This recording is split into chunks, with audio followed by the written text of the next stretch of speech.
Hey guys, what's up? It is Omar Zaki here, and today I am going to try to answer the age-old question, can a side flip be considered parkour? True parkour.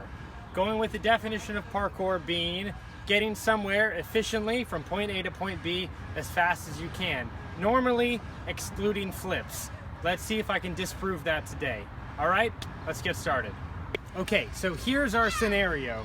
We have a fence, but for this, I couldn't find one. I looked. We need to imagine that the top of this, instead of being a flat surface, it would be spikes. You know those spiky fences that you can't put your hands on because they're spikes? So with that in mind, this fence, you cannot touch it, because if you wanted to get over one of those spiky fences, if you wanted to do it quickly, you probably couldn't touch it. So just bear with me and imagine that today. So that's our scenario. With that being the case, we've got, as I see it, 3 possibilities to get over this fence quickly without touching it. Number 1 is just clear jump over the whole thing. Number 2 is dive roll.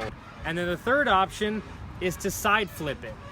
So I'm gonna do all 3 of them, time them out, and I'm gonna try to figure out which way is the fastest. All right, let's see if a side flip can be parkour. Okay, for this, I'm gonna do this 3 times, the jump, the dive roll, and the side flip, and I have to retrieve this stick out of this hole right here. The stick is gonna be here all 3 times. Once I have that stick, that's when the time is gonna be stopped. Got it? Let's do it. So as soon as my first foot comes off the ground, that's when the time is gonna start.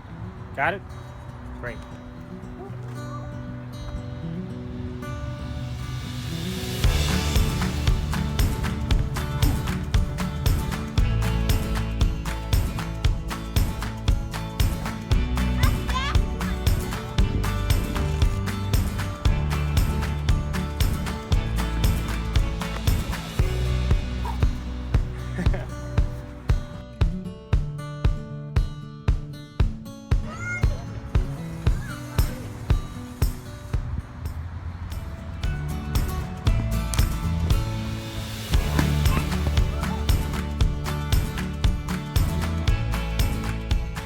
Okay, so that was the jump, the dive roll, and the side flip.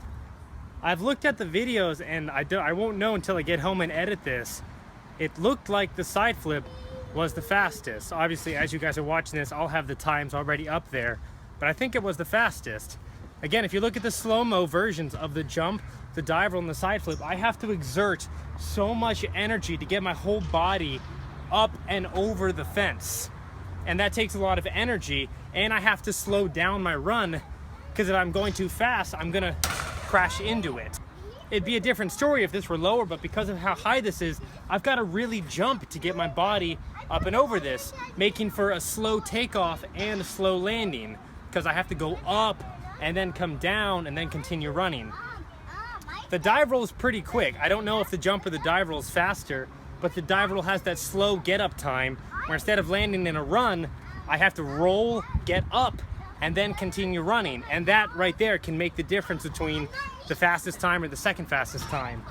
But the flip, as you can see, I can hit this thing at full speed because I don't have to make myself go up and lean back like I do in the jump.